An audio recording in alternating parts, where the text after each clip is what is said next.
गाज़ी चूंडके जी सरकारी स्कूल में तरसाइल बरसात मुतासिर वाहननि ख़िलाफ़ एहतजाज कयो आहे। तफ़सील हिन रिपोर्ट में। जी नाज़रीन, इन वक्त असां मौजूद चूंडको जे हाई सेकेंडरी स्कूल गुज़िरियल एक हफ़्ते का वठी बरसात चूंडको शहर में तबाही मचाए छॾी आहे। जेके हाई सेकेंडरी स्कूल में अची पनाह वरिती आहे उहे सरापा एहतिजाज में आहिनि। उन हवाले सां उन्हनि खां पुछंदासीं हुननि जो छा चवणु आहे ऐं कहिड़ा मुतालबात आहिनि। हिते ॾाढा परेशान आहियूं। 500 खां 600 जेको आहे माण्हू हिते माना ॿची ॾीवाल रहूं था पिया, पर बुखुनि में असां तमामु तबाह ऐं ॿ ॾींहं असांखे मानी कान थी मिले। ॿचड़ा बीमार नंढड़ा दाऊं पिया था मानीअ जे दीवाननि मतिलबु 2 दफ़ा मानी मोकिली आहे। अॼु असांजे सुबुह खां वठी का मानी कोन आई आहे। हिन वक़्तु ताईं ॿचड़ा परेशान, असां परेशान आहियूं।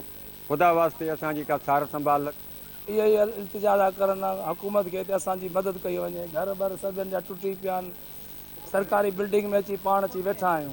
कोई बि हिते वॾेरो कोई बि ग़रीबनि जी सार नथो ले ऐं हुकूमत जी तरफ़ां त को कख जो बि मदद न थी आहे। ऐं का बि शइ मिले नथी ग़रीबनि खे, न टेंट था मिलनि, न खाधे खुराक जी का शइ थी मिले। जेके बि हितां जा हुकुमरान आहिनि कोई बि हिते चकर ॾियणु नथो वञे। हक़ आहे हुकुमराननि जो ॾियण जो, हुन जो हक़ न आहे, न उहो हुकूमत में ई आहे।